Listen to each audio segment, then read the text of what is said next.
It's 2008, and former British Army Captain Ed Stafford stands at the base of the Andes Mountains in Peru. His mission?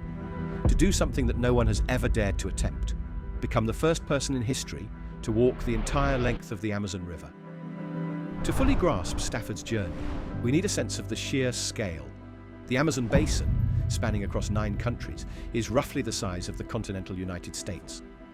You might think this is the last place you would want to travel through on foot, but for Ed Stafford, this was the very reason he became interested in the first place.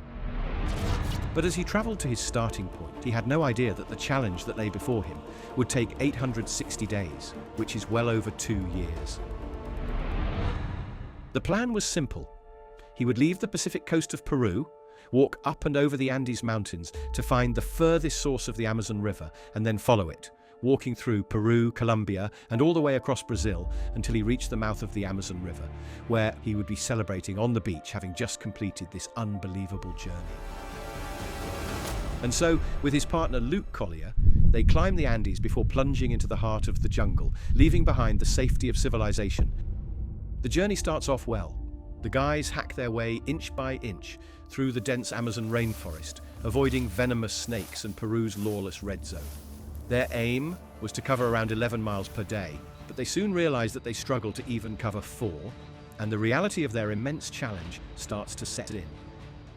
Early in the journey, Stafford's partner, Luke, decides to leave.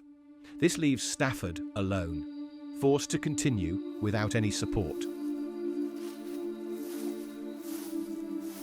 While staying at an indigenous tribe's camp, Ed meets a young man, Gadiel Cho Sanchez Rivera, a local 16-year-old and Peruvian guide.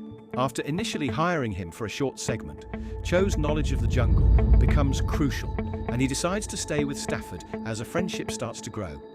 Cho would walk with Stafford for the rest of the trip. As they were about halfway through their journey, things were going well. Their spirits were high, and Stafford's relationship with Cho was getting stronger. At this point, they had survived deadly animals, angry tribesmen, and dangerous rapids. They must have thought they were invincible, but unfortunately, this was soon about to change.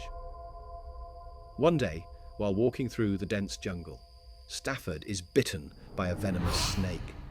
The poison rushes through his system, and he experiences immediate and intense pain, causing a severe physical reaction: swelling, extreme pain, and a racing heart.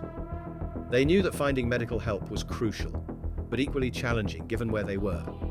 They make their way to a nearby community, hoping they have access to medical supplies and are in luck.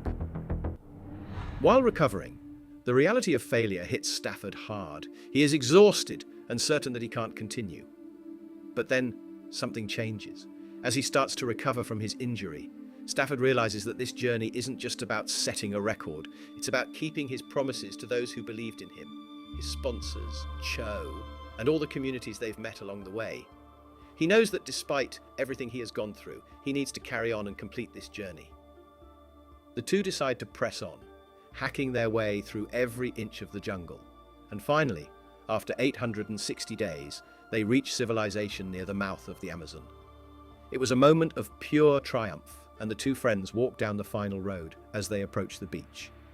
Their success is captured by the world's media as they run into the Atlantic Ocean together.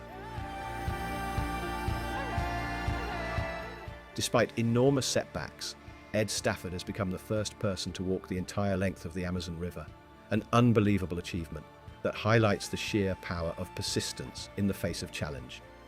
Ed Stafford's journey is more than an expedition, and if you want to hear more stories of incredible human achievements, then subscribe to my channel.